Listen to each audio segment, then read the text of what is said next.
Now, how does Merrie Monarch continue to help the economy? Well,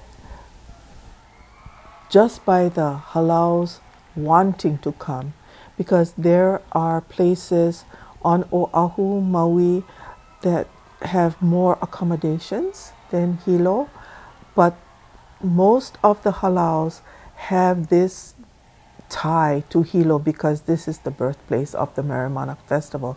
So they have so much aloha over here, and the cost to come to Hilo to perform has risen so much, but they don't mind because they love coming to Hilo to do the Merrie Monarch Festival. So I think Hilo wins, Merrie Monarch wins because the halaus are so good to Merrie Monarch, and we in turn try to take care of them. So it works both ways. When halau come here, obviously most of the halau attempt to stay in hotels, but hotel space is limited. So you've had several halau stay at local gyms. Talk about how many halau stay, why they stay at the gyms, why that's been helpful. They've stayed at the gyms for economic purposes. The costs for them to stay at the hotels are so much that they struggle. Without that, they still have to earn between $45,000 and $50,000 to come.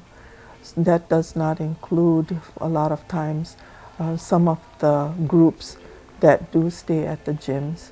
But you know, we've appreciated them being able to for all these years. They were allowed to stay at the gyms. So those who did stay love to go back to the same place because they were so used to staying there and they liked the accommodations. How many halau have been staying at county gyms? I would say maybe about 6 or 7 over the course of the years. This ruling will affect at least 3, possibly 4.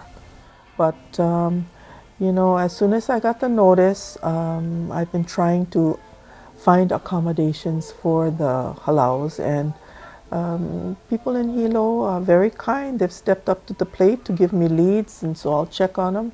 So it's been all okay. I want to make sure the halaus are taken care of, because without halaus, there's no Merrie Monarch. How many halau do you typically have in the Merrie Monarch Festival? If we include everyone that goes on stage, it's about 29 to 30. But if you take out the ones with double, Kani and Wahine, it'll come down to maybe 24, 25. Of course, you also have the Wednesday night free performance, and that includes halau that actually are not part of the competition. That's right. So this year we're having a group from New Zealand, one from Japan, and the other one from Oahu. At this point, what's the status of finding places for the halau to stay? Are you worried that some halau won't come because of this, or do you feel confident that you'll find space for everybody? I'm going to find them space, yeah. I'm sure. They love coming here. I think that's the only thing that I worry about. The day, if the day ever comes that they'll say it's just too costly, I worry about that. But so far, they're so positive. They love coming to Hilo, and they know that Hilo people love them too. They often tell me that. Well, Merrie Monarch is it's a significant event. It brings not just the halau, but it brings a whole lot of tourists to town, does it not? Yeah, not only the tourists. We have crafters from around the state that just fly in for the craft festivals, the different craft shows around Hilo. Some people just come in for that. They don't even come to the Hula venue. I'm shocked to hear that, but they do. Well, it's a little challenging to get tickets because Merrie Monarch sells out usually pretty early once the tickets go on sale around, I guess, Christmas time or the first of the year. No, we've moved it up. Before the date was December 26th, but because we've had so many requests from international requests, Switzerland and France and Germany and New Zealand, and now we're even having from Korea and a lot from Japan. So they want to know if they're going to get tickets before they book. So I moved the due date for accepting requests up to December 1st. And we had that for 2 years. We cannot accommodate all those postmarked December 1st. We just have so many requests. It's so sad to say, but in a way it's good because it's, we sell out. And the people who come so enjoy the art of hula. So, but yes, we sell out. How many tickets become available? How many people can be accommodated inside Edith Kanakaole Stadium for the competition nights? 4,200 approximately. We, of the 4,200 tickets that we put on sale, each halau gets 75 for their dancers' families. So the maximum amount of dancers on stage is 35. So each family can get 2. So if your mama and daddy come, what about grandpa and grandma? So we're short, but they're just happy to get tickets. And then you also have the Wednesday night, the Ho'ike, and that's a completely separate event. It's separate and it's free. We wanted to, for those who can't get tickets, we wanted to have a venue so they could come and enjoy the hula as well. Of course, there's also hula throughout town all during the week. I mean, at the Hilo Hawaiian and at the Nani Loa and at so many different venues in town, people who aren't even going to competition can see a lot of the halau. That's right. We, Merrie Monarch pays for hula to be done 11 to 12 at the Civic, 12 to 1 at Nani Loa, and 1 to 2 at Hilo Hawaiian during the weekdays. So people who can't get tickets can at least go to those venues to watch. Well, you said Merrie Monarch pays for that. Who do you pay for that? We pay the halaus. The halaus that perform, that's little extra money because they have to take time off from work and pay their musicians. So, yeah, we give the halaus some money to perform at those venues. You're a very positive person, and you're taking a positive attitude about the announcement that the mayor will no longer allow halau to stay in the gym. Have the halau or any of the Merrie Monarch folks, the judges or anybody, have they learned of this? Are they concerned that this will somehow change Merrie Monarch? I haven't heard. I reached out to the halau who are staying to let them know that I am looking. The rest of the halau haven't said anything. It's mostly the local Hilo people who are so upset. But, I try to tell them that if it's all about safety, that's what we want to. I wouldn't want to put our halau in jeopardy. So if the county is finding it's against the law, we don't want to break laws. We want to be safe. So, we just have to do what we have to do. Yeah. Aaron and Sue have been supportive even before this ruling came out. I would see Sue at meetings in Kyoka, and she would always, Auntie, how are you doing? If you ever need help, let me know. Aaron would always stop by, always, for years and years. And he'd say, how are things going? If you ever need my support, you let me know. If we can work something out, let's try. But I never needed to, so. But I did want to say they were very supportive of the Merrie Monarch Festival. Mayor Kim did offer an alternative lodging space, which is at the top of Saddle Road, the Mountain Kayak Cabins. Is that something that seems practical for some of the halau to use? Looking from the halau's perspective, no.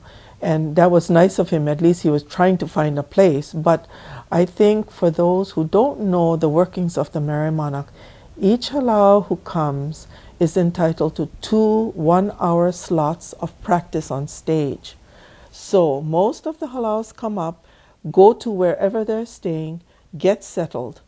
Then they come down for whenever I schedule their practices. So let's say they practice on Friday, 10 o'clock. So they have to come all the way down, practice 10 to 11, go back up the hill to Mauna Kea, then they would have to come back down for the performance.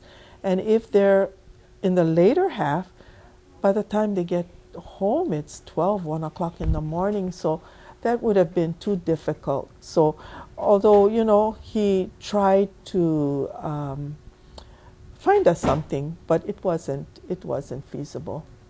My daughter helps me, and my granddaughter helps me with tickets. We do it the old-fashioned way, open up, you know, and then input it in the computer and stuff. But to find people from all over the world who are interested, and I often say to myself, and people hear me and think I'm nuts, but I often say, how in the world would somebody in Poland or Switzerland hear about this small-time, humble festival with small beginnings? You know, I wonder, how in the world do they do that? Oh, grandma. You know, now with technology, it's all over the world.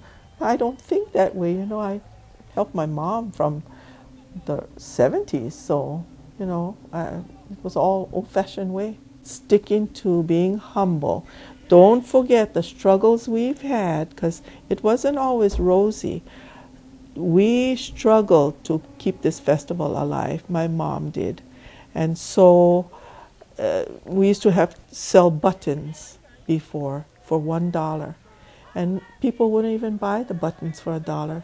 So she would give them, you sell for $1, we'll give you 50 cents and we keep 50 cents.